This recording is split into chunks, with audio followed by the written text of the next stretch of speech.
আসসালামু আলাইকুম। আমি মোহাম্মদ ফয়সালুজ্জামান। আজকে আমি আপনাদের দেখাবো খুব সহজে কিভাবে পিপি ফিল্টার পরিবর্তন করা যায়। শুনতে অবিশ্বাস্য মনে হলে পরেও খুব সহজেই এবং খুব দ্রুত সময়ে আমরা নিজেরাই পিপি ফিল্টার পরিবর্তন করতে পারবো। পিপি ফিল্টার পরিবর্তনের ক্ষেত্রে আজকে আমাদের সহায়তা করবেন মোহাম্মদ রিপন আলী। তো তার কাছ থেকে আমরা পিপি ফিল্টার সম্পর্কে বিস্তারিত জানবো। তো রিপন আলী, আপনি আমাদের জানাবেন আমাদের কত ধরনের পিপি ফিল্টার হয়ে থাকে? পিপি ফিল্টার নর্মালি তো 10 ইঞ্চি সাইজ হয় এবং 20 ইঞ্চি সাইজ হয়। মেশিন দুই ধরনের। আমাদের এই মেশিনে আছে 10 ইঞ্চি ফিল্টার লাগবে। 10 inch filter normally PP filter change করতে হবে পানির কোয়ালিটি অনুযায়ী।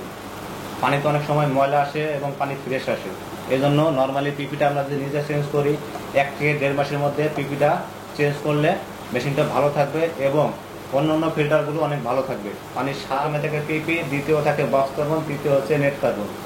পিপির কথা বলছি, আপনার বক্স কার্বন থেকে 3 থেকে 4 মাস পর পর বক্স কার্বনও চেঞ্জ করা লাগে। আপনাদের আমি দেখাবো আজকে অল্প সময়ের ভিতরে পিপি ফিল্টার কিভাবে পরিবর্তন করতে হয়। প্রথমে পানির চাবিটা বন্ধ করতে হবে।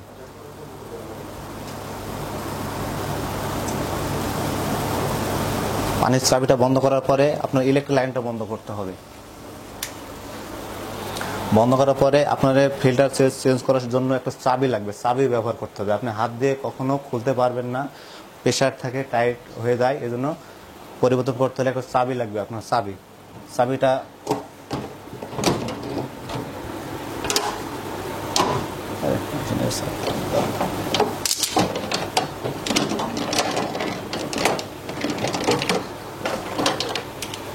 আপনার মাঝে এই হচ্ছে মেশিন ফিল্টার, হচ্ছে প্রথমে পিপি ফিল্টার থাকে।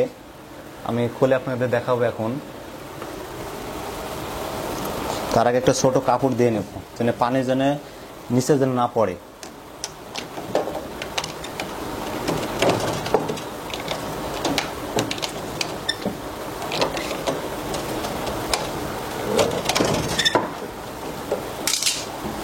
একটা বালতি লাগবে এবং একটা ছোট মগ ব্যবহার করলে ভালো হয়। আপনারা দেখতে পাচ্ছেন ফিল্টারে অনেক ময়লা জমছে।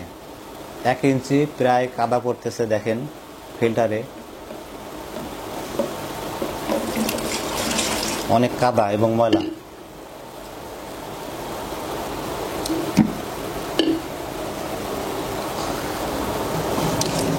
পিপির সাথে সেই সাথে আমরা বক্স কার্বনটাও খুলে দেখব কেমন ময়লা হয়েছে।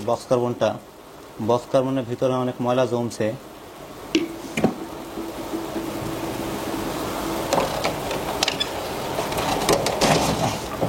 আপনারা দেখতে পাচ্ছেন মেশিনে অনেক ময়লা জমছে, পানিতে আয়রন, কাদা। আমরা 3টা ফিল্টারই খুলছি, ওয়াশ করে নেব। ওয়াশ বলতে পাইপের ভিতরে একটু ময়লা পানি থাকে, এই পানিটা শুধু একটা খালি মগ দিয়ে পানিটা এখন ছাড়লে দেখতে পাচ্ছেন যে পানি আসতেছে, অল্প অল্প করে আসতেছে। এই জন্য পানিটা আমরা পাইপে একটু হাতে বাড়ি দেবো। হাতে বাড়ি দিলে দেখতে পাচ্ছেন অনেক জোরে পানি আসতেছে এবং অনেক কাদা আসতেছে পানির ভিতরে। বাড়ি দিলে লাইনটা ওয়াশ করে নিচ্ছি আমরা। দেখতে পাচ্ছেন পানির একদম অনেক কাদা।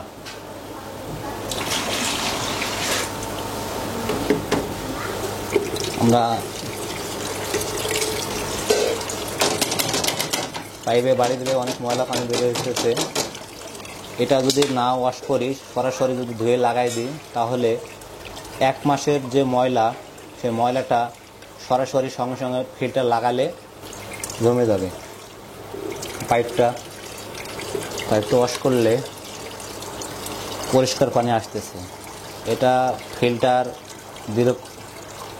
1 থেকে 1.5 মাস যদি ব্যবহার করে, পাইপের ভিতরে অনেক পানিতে ময়লা জমে, পাইপের ভিতরে আয়রন, কাদা এগুলো জমে, তাহলে মেশিনে পানি কম যদি পায় তাহলে সেক্ষেত্রে মেশিনে অনেক প্রবলেম হতে পারে।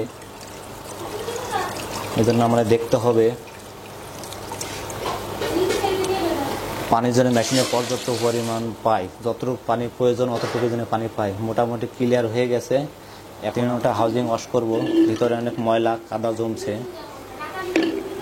কাদা জমছে এর ভিতরে। আপনারা দেখতে পাচ্ছেন যে অনেক ময়লা ছিল, এটা পরিষ্কার করা হয়েছে ভীম অথবা লিকুইড পাউডার জাতীয় দিয়ে পরিষ্কার করে নিয়ে আসছি। আর এখন আমি ফিল্টার লাগাবো।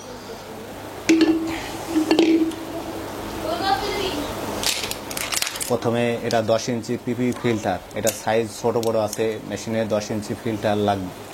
এটা 10 ইঞ্চি পিপি ফিল্টার লাগাইতেছি।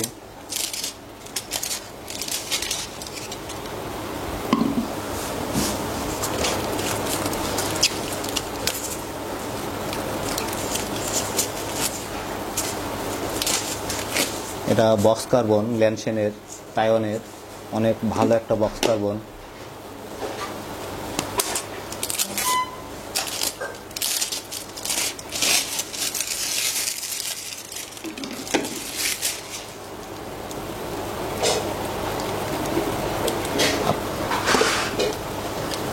আপনারা দেখতে পাচ্ছেন ফিল্টার লাগাইতেছি। লাগানোর আগে অবশ্যই ভিতরে রাবারটা খেয়াল করবেন, আঙ্গুল দিয়ে ভালোভাবে বসায় দিবেন, তা না হলে পানি লিক করতে পারে। রাবারটা ভালো মতন করে সুন্দরভাবে আঙ্গুল দিয়ে বসায় দিবেন।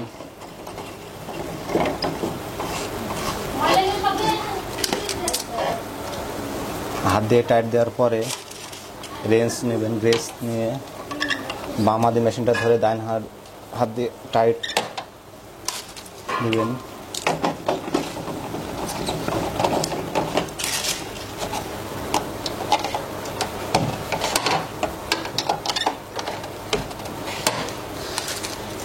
এবার আমরা প্রথমে পিপি ফিল্টার এবং কার্বন ফিল্টার লাগানো হয়েছে, তাহলে 3 নম্বর ফিল্টার তো অনেকেই লাগাই দেয়।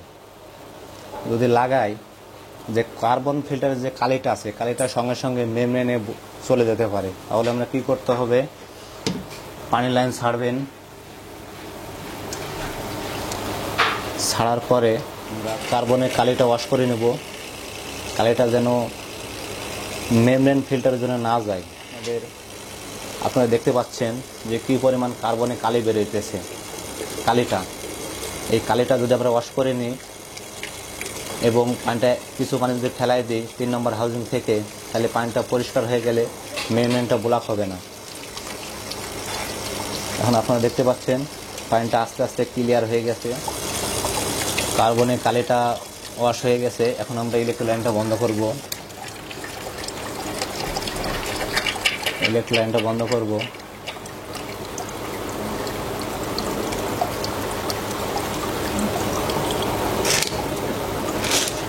আপনারা দেখছেন কার্বনের কালিটা অনেক কালো। পানিটা ফেলাই দিচ্ছি এবং ওয়াশ করে নিলাম কার্বনটা। এবার আমরা লাগাবো হচ্ছে 3 নম্বর ফিল্টারটা, মানে নেট কার্বন ফিল্টারটা।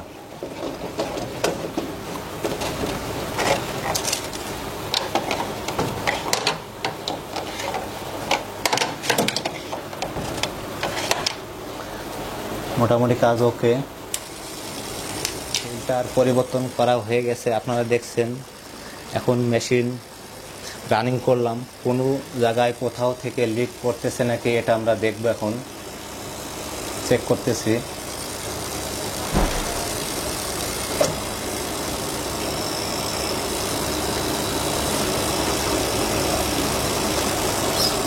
আপনারা দেখতে পাচ্ছেন কোথাও থেকে লিক করতেছে না, মেশিন ঠিক আছে।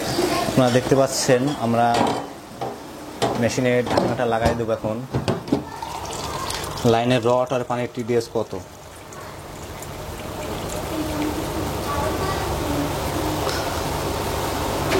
আটশো 68 টিডিএস রড আর পানি। আপনারা দেখতে পাচ্ছেন লাইনের পানি হচ্ছে লাল বাতি জ্বলে গেছে, টিডিএসে লাল বাতি। এটা খাওয়ার উপযোগী পানিটা নয়। চেক করব এখন মিটার দিয়ে 168টিকে ফিল্টারিং করে নিয়ে আসতেছে আমাদের ফিল্টার পানি শুধুমাত্র 6। ফিল্টার পানিটা খাওয়ার উপযোগীরা হয়ে গেছে। আমরা এখন পানি খেতে পারবো, আমরা কোনো সমস্যা নাই।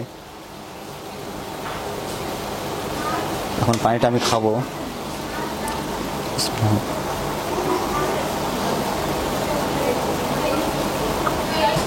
সর্বশেষ আপনি পাচ্ছেন বিশুদ্ধ ও নিরাপদ পানি, যার মাধ্যমে আপনি ও আপনার পরিবার সুরক্ষিত থাকছে বিশুদ্ধ পানির মাধ্যমে।